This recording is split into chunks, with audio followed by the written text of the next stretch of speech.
David Cone, first off, I just want to say, I want to let you have the floor. All right. Say your piece on just what it meant yesterday for Michigan to beat Ohio State, what it means for Ohio State, what it means for Michigan. We're going to get in this game and then let people know, obviously, who's playing in the Big Ten Championship. Well, I love college football, man. I love college football coast to coast. I'm proud to have been able to play college football. And thank you to all the young men who are going out there putting their bodies on the line. Thank you to all the coaches and the staff members who, sacrificed being away from their families so that I could be with mine this weekend and experience a weekend like this. And it wasn't just yesterday. I mean, Georgia Tech Friday night. We were sitting here watching Memphis Tulane on Thanksgiving go down to the wire. So what an incredible weekend as far as the Michigan game yesterday. I mean, like we talked about all week, you're the reigning national champs. That's in your past. You just signed the number one player in the country last week. That's your future. What's your present?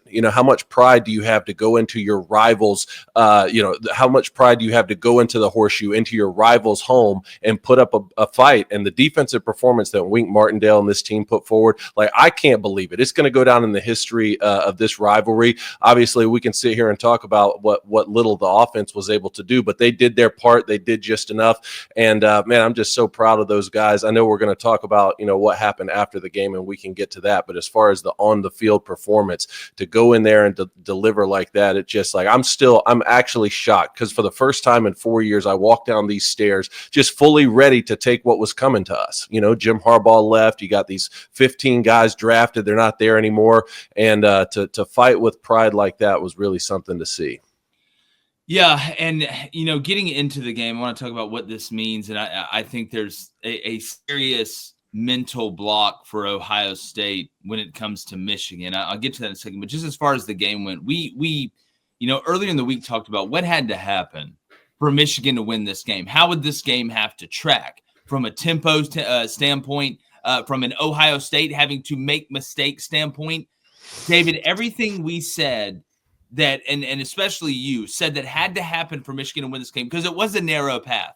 They could only win a game like this. Mm-hmm. If this was a high-scoring game, they were not going to win it. If it was a game where they had to come back from down double digits, even if it wasn't a high-scoring game, they weren't going to win it. If it was a game where they tried to mix it up and threw it around and went up tempo a lot, they probably weren't going to win it. But it was a slow, grimy. I mean, Mullings had 116 on 32 carries. Mm-hmm. Orji had 32 on 3 carries. Davis Warren was 9 of 16 for 62 yards, 2 picks, no touchdowns, and 2 interceptions. One of those big ones late. But David, it could have only tracked this way, sluggish, and Ohio State turning the ball over. Yep. Not just in general, but in big moments. Right? A missed field goal is a turnover. The other team gets the ball. So in my eyes, we used to look at missed field goals or not getting on fourth down as turnovers. Will Howard, those 2 interceptions, one key one in the red zone as well, another one that gave the ball. You turned it over in the 2 worst places you possibly could. And you're the red zone going in to score and then backed up to give Michigan a short field. So it always amazes me when games have to follow a certain narrow, it's the goat path off 300. Mm-hmm. The guy showed him how to, this is the only way. They couldn't make it through the hot gates, David. There was no way if Michigan walked through the hot gates, they were going to win it. But to me, if you're Ohio State, where does this loss rank as far as some of the worst all time? Not the ones where you're having a bad season and you lose to a team that you typically don't lose to. But this one cuts deep. You had every advantage. To me, this is not a physical thing. I think Ohio State's roster physically, right, the amount of athletes, they had more than Michigan, especially when the 2 guys are out that Michigan had out, 2 of their best players. But it is now a mental illness.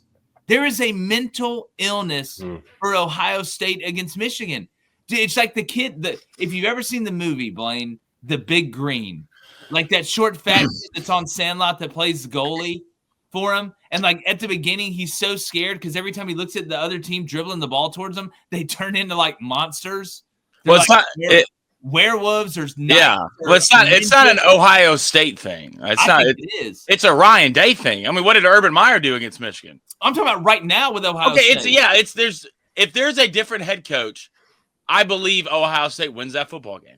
I think Ryan Day has a weird way or a weird thing with not being able to beat Michigan. I really do. Some guys just can't get it done in the biggest moments of the year. And when it comes to Michigan, All right. It's the Great White Buffalo for Ryan Day. There's something about it. You can't get over it. You paid $20 million rosters. Guess you forgot to get a kicker. There's no reason. Like, we can all sit here and say that Ohio State has a better football team. And look, I'll give all the flowers to Michigan. Y'all won the game, but I think it says a lot about Ohio State. And hell, they had more fight after the game than during the game. And you lost that with a better team, with Michigan's two best players out. Yeah. With their two best players out. Well, David, like the way that, to me, it's on Ryan Day, and it is on Ryan Day. It's and maybe what I mean by an Ohio State thing, it's an Ohio State thing while Ryan Day is there. Because just look at the way everybody fell apart. I've been saying I don't think Will Howard is this elite quarterback. He really didn't have to be. Mm-hmm. You know, we said he just couldn't drive the ship into the iceberg. Well, he hadn't officially driven it into the iceberg, but it's pretty close, and some people consider losing to Michigan, and I get it, as hitting the iceberg. You're still going to make the college football playoff. Now I think you have to win a national championship or at least get there. That's a conversation we've had. But look at everybody that fell apart around him. The play calling was awful.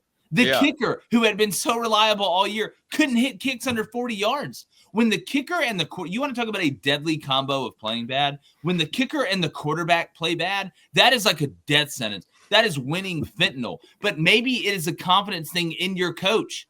Maybe they can sense, maybe the players can sense there's something about Ryan Day that is an alpha like that when it comes to Michigan. I've got no other explanation. I've got no other explanation than that. That's the way, to me, it's on Ryan Day, whether it's in preparation, whether it's in what he's saying. Maybe they feel like it's that fake toughness, right? That, you know, we're tough. Tell Lou Holtz I'm going to kick his old ass, you know? Like, nobody, I don't know if anybody's believing that. I will say this, Dave, before you go. I thought Chip Kelly called one of the worst games I've seen. Well, yeah, of course. Why aren't you going at tempo nonstop? Congrats to Michigan on stopping the Buckeyes from being able to run the ball at all. That certainly helped. But why aren't you just going 5 wide up tempo as much as you can for at least the first 3 drives? Even if you go 3 and out on the first 3 drives, just wear out what players Michigan does have on defense, right? Like you said, you're already out Will Johnson. You're out Colston Loveland on the offensive side of the football. They're clearly going to show you they're not going to throw the football to win. With those 10 points that you were talking about, Jake, I think the stat line was 6 plays for 5 yards and 10 points. You know, and you just can't do that. But on the Ryan Day point, like, this is the worst game of his professional career. Like, he's waking up today, you know, this is the worst day after a game that he has ever had. You know, you can say what you will about the other ones, but at least Jim Harbaugh was on the other side of that. At least J.J. McCarthy was on the other side of that. You know, at least you're bringing back seniors now. Like, this is even worse than going up against an interim coach last year. Right? I mean, you got a walk-on quarterback over there who just beat cancer a few years ago. The 2 best players on either side of the football are out.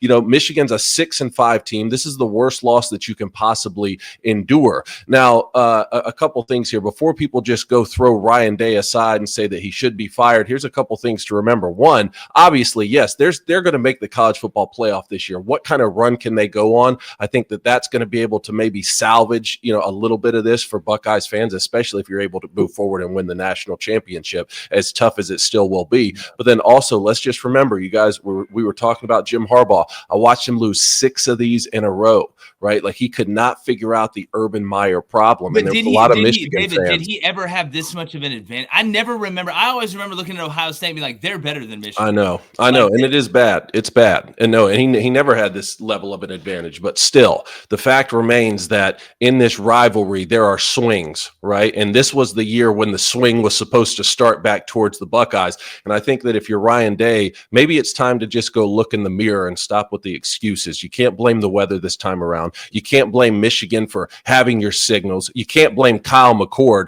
You see what that kid did yesterday out here beating Miami, leading the nation in passing. So enough with the excuses. Maybe just look in the mirror and say, you know what? It's time to put this on me.